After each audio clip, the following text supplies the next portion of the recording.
Have you ever had the feeling that something was watching you? Some unseen, unknown force? Whether you're in the shower, washing your hair, and it feels like there's something just on the other side of the curtain just staring at you? Or when you try to go to sleep at night and you look in your corner and your brain is telling you that there's some creepy cloaked figure standing there watching you sleep?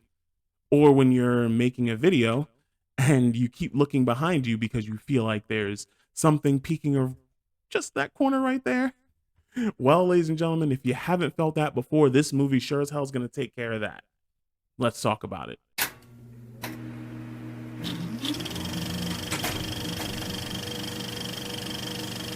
Ladies and gentlemen, welcome back to the channel. Today, the movie we are going to be discussing is Presence. Brand new film 2025. The plot is that a family moves into a new home after going through some stuff, which you'll find out throughout the movie. By the way, can we stop with the old trope of a family moving into a house and then something bad happening? That happens a lot. We need to slow that down. This is not a traditional horror movie.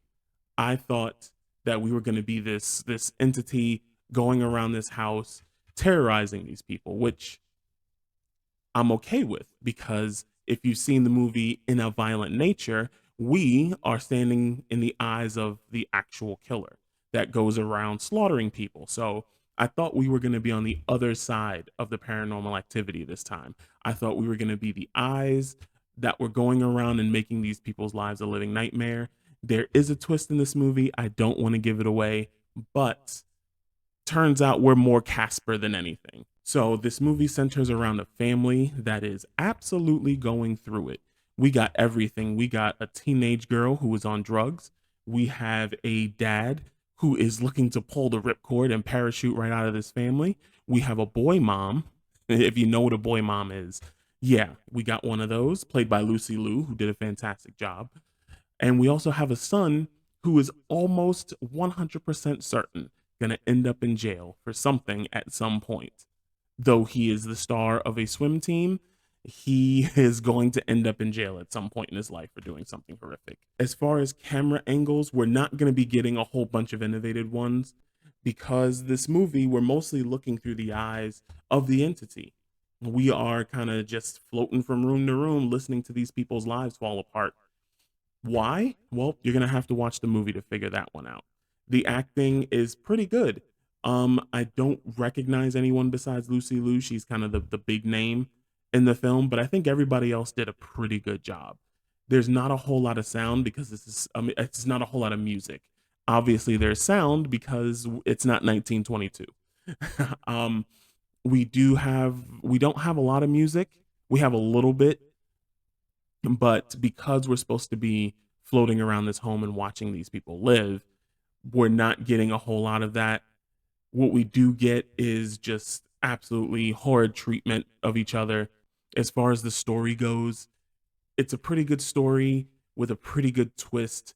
But as far as haunted house movies, while this one did have it has a lot of originality, a lot of creativity, which I do give credit for, I hope we don't get too many more of these. I don't really like this kind of paranormal movie, but all in all, I would say it's a pretty good movie. I would probably wait until it hits a streaming service. I wouldn't run out to see it like I did. I went to see it and I wasn't disappointed. I enjoyed it in the moment because I didn't know where it was going. But once I kind of saw where it was going, I was a little bit let down. I kind of wanted to see something a little different. The ending of this film is very heartbreaking, but not. It depends on whose side you're on in this thing. But have you seen this movie? Let me know. I'm still kind of undecided as to how I feel about it. I'm probably never going to watch it again, but it was worth the one time that I did. And I highly encourage you to watch it whenever it's available and you don't have to go out of your way to see it. So, ladies and gentlemen, I thank you for your time and I will see you in the next video. Peace.